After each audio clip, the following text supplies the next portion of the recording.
In this video, guys, I want to talk about two things you should do before and after you buy a used car.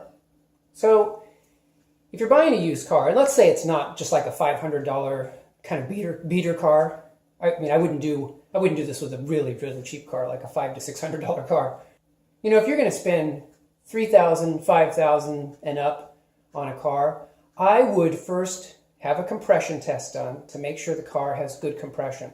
You don't want to buy a car that has bad compression, like on one cylinder. You know, you get 160, 160, 160, and 110, okay, compression. You're like, okay, well, one cylinder is really low on compression, or much lower on compression. That means you're headed for an engine problem. So I wouldn't buy that car. So do a compression test. And, you know, it's worth it to, you know, spend 60, 80 bucks to pay a mechanic to do a compression test. Do a compression test on the car before you buy it. And then after you buy it, I recommend doing one of these oil analysis.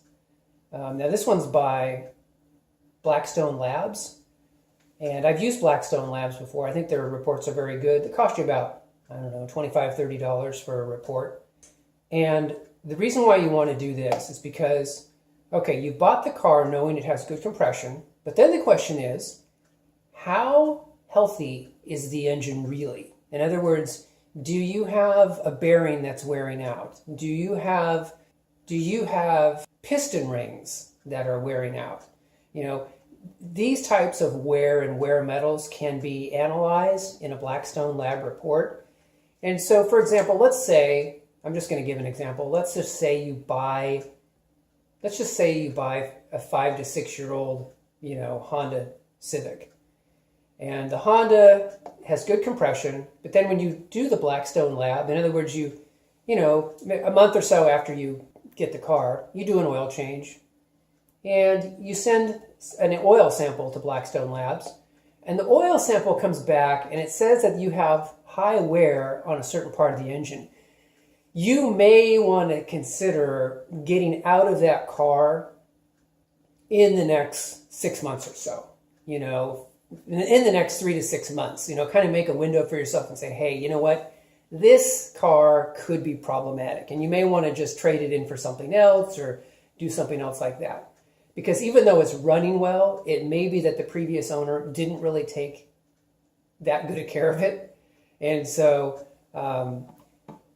you know, or the owner was taking it to a cheapy lube place and they were doing either poor quality oil changes or no oil changes, right? Let's say that the previous owner took it to some place that simply didn't do the oil. They said they did the oil change, but they didn't do the oil change.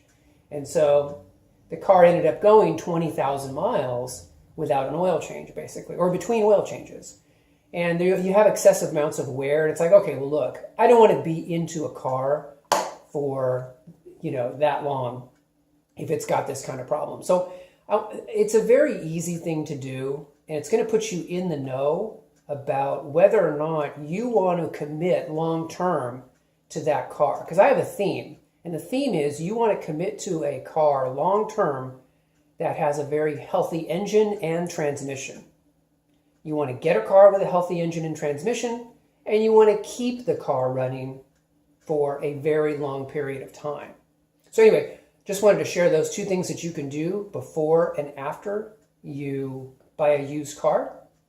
Again, you're going to get a compression test done, and then after you get the car, on your first oil change, just do one of these Blackstone Labs, and there are other ones too you can use, oil analysis reports. And that will put you in the know. All right, guys, that's it for this video. Hope you guys are doing well, and I look forward to talking to you guys in the next video.